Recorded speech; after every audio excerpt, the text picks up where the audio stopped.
അങ്ങനെ കാസാബ്ലാങ്കയിലെ 1 night stay കഴിഞ്ഞിട്ട് ഞങ്ങൾ മോർണിംഗ് ചെക്കൗട്ട് ആവുകയാണ്. നമ്മൾ നേരെ പോകുന്നത് ഇവിടുന്ന് ബ്ലൂ സിറ്റിയിലേട്ടാണ്. എനിക്ക് തോന്നുന്നു ഞങ്ങൾ താമസിച്ച സ്ഥലത്ത് നിന്ന് ഒരു 2 hours എങ്ങാണ്ടാണ് ബ്ലൂ സിറ്റിയിട്ടുണ്ടായിരുന്നത്. അങ്ങനെ നമ്മൾ പാർക്കിങ്ങിൽ നിന്ന് കാറെല്ലാം എടുത്ത് പോകുമ്പോഴാണ് നമ്മൾ കാസാബ്ലാങ്കയിൽ കണ്ടില്ല, റോട്ട് കിട്ടി ട്രാം പോകുന്നു. ഞാൻ ഇവിടെ ഇത് എക്സ്പെക്റ്റ് ചെയ്തേ ഇല്ല. ഇത് ഇത്രയും ഡെവലപ്ഡ് ആയിട്ടുള്ള സ്ഥലമാണ് കേട്ടോ കാസാബ്ലാങ്ക, മൊറോക്കോയിൽ. അത് കഴിഞ്ഞിട്ട് നമ്മൾ അങ്ങനെ യാത്ര തുടങ്ങി കഴിഞ്ഞപ്പോഴാണ് ഒരു കാറിന് മേളിലൊരു സിംഹത്തെ വെച്ചുകൊണ്ട് പോകണ കണ്ടത്. എനിക്ക് ഭയങ്കര എന്താ പറയുക, എന്തൊക്കെയോ ഒരു തോന്നൽ, എന്തൊക്കെ ഇങ്ങനെ ചെയ്തേ, ലൈക്ക് നമ്മൾ എക്സ്പെക്റ്റ് ചെയ്യുന്നില്ലല്ലോ. അത് കഴിഞ്ഞിട്ട് എൽദോയാണ് കാർ ഓടിക്കുന്നത്. അപ്പോൾ ബാക്കിൽ ഞങ്ങൾ ചുമ്മാ കുറേ ഫോട്ടോസും വീഡിയോസും അങ്ങനെ കുറേ കാര്യങ്ങളൊക്കെ എടുത്ത്, കാരണം ഇത്രയും പോകാനുണ്ടല്ലോ. അപ്പോൾ നമ്മൾ പോണത് മരുഭൂമിയുടെ നടുക്കിൽ കൂടെ പോകുന്നുണ്ട്, ഗ്രാമപ്രദേശത്തേക്ക് കൂടെയാണ് ഏറ്റവും കൂടുതൽ പോണത്. അങ്ങനെ പോയി വൈകുന്നേരം ആയപ്പോഴത്തേക്കും ഫുൾ ഓറഞ്ച് കളർ സ്കൈ ആയി. അപ്പോൾ അതിൻ്റെ കുറച്ച് വീഡിയോസും ഫോട്ടോസും ഒക്കെ ഞങ്ങളെടുത്ത്. അപ്പോൾ ഇന്നത്തെ നമ്മൾ മെജോറിറ്റി ഓഫ് ദ ടൈം നമ്മൾ കാറിലാണ് സ്പെൻഡ് ചെയ്യണത്. ഫുഡ് കഴിക്കാൻ വേണ്ടി മാത്രം നമ്മൾ കാർ നിർത്തുള്ളൂ. അങ്ങനെ എൽദോൻ്റെ വീഡിയോ കാർ ഓടിക്കണൊക്കെ എടുത്തു, നല്ല അടിപൊളി സ്കൈ ഒക്കെ എടുത്ത് കഴിഞ്ഞിട്ട് നമ്മൾ ഫുഡ് കഴിക്കാൻ ഇറങ്ങിയപ്പോഴാണ് അവിടെ ഇങ്ങനെ ഒരു സ്ഥലത്ത് ഇങ്ങനെ ഒരു ഷോപ്പ് കണ്ടത്. ഇത് നമ്മുടെ വഴിയോരക്കടയാണ്, നമുക്ക് ഇഷ്ടമുള്ള സാധനങ്ങൾ വാങ്ങിക്കാം. അവിടുത്തെ മൊറോക്കോ സ്പെഷ്യൽ ഡിസൈൻ ആയിട്ടുള്ള ഞങ്ങൾ വന്ന വഴിക്ക് കുറച്ചൊരു ഡെവലപ്ഡ് ആയിട്ടും കുറച്ച് നമ്മുടെ നാട്ടിൽ തന്നെ UK പോലത്തെ ഒരു സെറ്റപ്പ് വന്നൊരു സ്ഥലമായിരുന്നു ഇത്. അപ്പോൾ ഇതിൻ്റെ തന്നെ കുറച്ച് അധികം വീഡിയോ എടുത്തിട്ടുണ്ടായിരുന്നു. അങ്ങനെ നമ്മൾ താമസിക്കുന്ന സ്ഥലത്തെത്തി. അപ്പോൾ അന്ന് എൻ്റെ ബർത്ത്ഡേ ആയിരുന്നു. അപ്പോൾ എൽദോ സർപ്രൈസ് ആയിട്ട് എവിടുന്നോ 2 പീസ് കേക്കൊക്കെ സെറ്റ് ചെയ്ത് ബർത്ത്ഡേക്ക് ഞങ്ങൾ കേക്കെല്ലാം കട്ട് ചെയ്തു. അപ്പോൾ ഇതാണ് നമ്മുടെ ബെഡ്റൂം. നമ്മളൊരു 3 bedroom ഉള്ളതാണ് എടുത്തത്. നമ്മൾ 5 പേരുണ്ടല്ലോ. ഇതൊരു ട്രഡീഷണൽ മൊറോക്കൻ സ്റ്റൈൽ ടൈപ്പ് പോലെയായിരുന്നു ആ വീട്. ഇത് നമ്മൾ പക്ക ബ്ലൂ സിറ്റിയിലാണ് നമുക്ക് വീട് കിട്ടിയത്. അപ്പോൾ നമ്മൾ നൈറ്റിൽ ഫുഡ് കഴിക്കാൻ ഇറങ്ങുവാണ്. അപ്പോൾ നമ്മൾ ഈ നൈറ്റിൽ കുറച്ച് കടകളുള്ളൂ, പിന്നെ ഇങ്ങനെ കുറേ ഇങ്ങനെ ഡിസൈൻസ് ഒക്കെ തൂക്കിയിട്ടിട്ടുണ്ട്, നമ്മൾ ടൂറിസ്റ്റിനെ അട്രാക്റ്റ് ചെയ്യാൻ ടൈപ്പ്.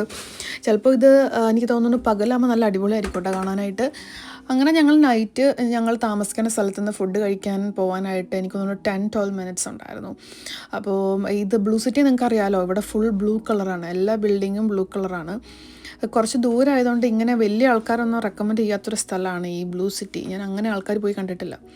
അങ്ങനെ നമ്മുടെ റെസ്റ്റോറൻറ്റ് എത്തി. റെസ്റ്റോറൻറ്റ് ഭയങ്കര അടിപൊളി ആംബിയൻസ് ആട്ടോ, ഭയങ്കര എന്താ പറയുക, ഒരു ഗ്രീനറിയും വാട്ടർഫോള് അങ്ങനെ കുറേ ഐറ്റംസ് അതിൻ്റെ അകത്താണ്. അടിപൊളിയായിട്ട് അവർ എന്താ പറയുക ഡിസൈൻ ചെയ്ത് നല്ല പെർഫെക്റ്റ്ലി എല്ലാം ഓർഗനൈസ് ചെയ്തിട്ടുണ്ടല്ലോ. ലൈറ്റിംഗ് ആയാലും എല്ലാം ആയാലും നമ്മുടെ പീസ്ഫുൾ ആൻഡ് കാം ആയിട്ടുള്ള ഏരിയ ആയിരുന്നു കേട്ടോ അത്. അതെല്ലാം കഴിഞ്ഞ് ഫുഡെല്ലാം കഴിച്ച് കഴിഞ്ഞിട്ട് നമ്മൾ തിരിച്ച് റൂമിലിട്ട് പോവുകയാണ്. അപ്പോൾ നമ്മൾ കാണുന്ന ഓരോ കാഴ്ചകളാണ് ബ്ലൂ സിറ്റിയിലെ. എന്താ പറയുക, ഫുൾ ബ്ലൂ കളർ. കുറച്ച് കടകൾ തുറന്നിട്ടുണ്ട്. നമ്മളിപ്പോൾ ഇവിടെ നിന്ന് എന്ത് വാങ്ങിക്കുമ്പോഴും നമ്മൾ ബാർഗെയിൻ ചെയ്യണം, അല്ലാതെ നമ്മൾ ഒരു സാധനവും ഇവിടുന്ന് വാങ്ങിക്കാൻ പാടില്ല. എൽദോ കുറച്ച് സാധനങ്ങളൊക്കെ ട്രൈ ചെയ്തു. പിന്നെ നമ്മുടെ ഫ്രിഡ്ജ് മാഗ്നറ്റൊക്കെ വാങ്ങിച്ചത് ഇവിടെ നിന്നായിരുന്നു. ഇവിടെ അത്ര റേറ്റ് തോന്നിയില്ല. അങ്ങനെ നമ്മൾ നടന്ന് പോവുകയാണ്. അപ്പോൾ നമ്മുടെ പ്ലാൻ വെച്ചിട്ടുണ്ടെങ്കിൽ നാളത്തെ നമ്മളൊരു ഹാഫ് ഡേയോളം ഇവിടെ സ്പെൻഡ് ചെയ്യാമെന്നാണ് നമ്മുടെ പ്ലാൻ. അപ്പോൾ നമുക്ക് എന്തെങ്കിലും സാധനങ്ങളുണ്ടോ, ലൈക്ക് ഇവിടെ ഏറ്റവും കൂടുതൽ ഞാൻ കാണുന്നൊരു സാധനമാണ് പൂച്ച. മൊറോക്കോ മൊത്തം പൂച്ചയാട്ടോ. അത് കഴിഞ്ഞ് നമ്മളൊരു ചെറിയൊരു സിറ്റി സൈഡ്, അവിടുത്തെ ഒരു സിറ്റി സൈഡ്. ഈ ബ്ലൂ സിറ്റി എന്ന് പറയുന്നത് നമ്മുടെ നാട്ടിലെ ചേരി അങ്ങനത്തെ ഒരു ടൈപ്പാട്ടോ. ഇങ്ങനെ കോളനി പോലെ ഇങ്ങനെ അട്ടി അടുപ്പിച്ച് തന്നെ വീടുകളാണ്. എൽദോ അതിൻ്റെ ഇടയ്ക്ക് ഒരു ഡ്രസ്സൊക്കെ ട്രൈ ചെയ്യാൻ കയറിയായിരുന്നു. പിന്നെ ഹോട്ടലിൽ നിന്ന് ഞങ്ങൾ കഴിച്ച ഫുഡ് ഇതൊക്കെയായിരുന്നു കേട്ടോ. മൊറോക്കോൺ സ്പെഷ്യൽ ഫുഡാണ് അവരുടെ ഒരു സ്പെഷ്യൽ. നമ്മളിതിൻ്റെ ചിക്കൻ വാങ്ങിച്ചായിരുന്നു, ലാമ്പ് വാങ്ങിച്ചായിരുന്നു. എനിക്കൊന്നും ഇത് സ്ലോ കുക്ക് ചെയ്യണം കണ്ടാണ്. 12 hour അങ്ങോട്ട് 12 അല്ല 4 hours സംതിങ് സ്ലോ കുക്ക് ചെയ്യണമാണ്. ഫ്ലേവർ ഉണ്ടോയെന്ന് വെച്ചിട്ടുണ്ടെങ്കിൽ കുഴപ്പമില്ല, എനിക്ക് അത്ര ഫ്ലേവറൊന്നും തോന്നില്ല, എന്നാലും കുഴപ്പമില്ല, നല്ല ഫുഡായിരുന്നു, സർവീസ് അടിപൊളിയായിരുന്നു. എൻ്റെ ബർത്ത്ഡേ ആയതുകൊണ്ട് തന്നെ ഒരു സർപ്രൈസായിട്ട് നമുക്ക് ബർത്ത്ഡേ കേക്ക് കട്ടിങ് ഉണ്ടായിരുന്നു. സോ ഇതെനിക്ക് ഭയങ്കര സർപ്രൈസായിരുന്നു. എല്ലാവരും കൂടിയിട്ട് അവിടെ മൊത്തം പാട്ടൊക്കെ ഇട്ടിട്ട് അതെനിക്ക് ഭയങ്കര ഒരു സർപ്രൈസായി പോയി. ഞാൻ തന്നെ കിടന്ന് കരയായിരുന്നു.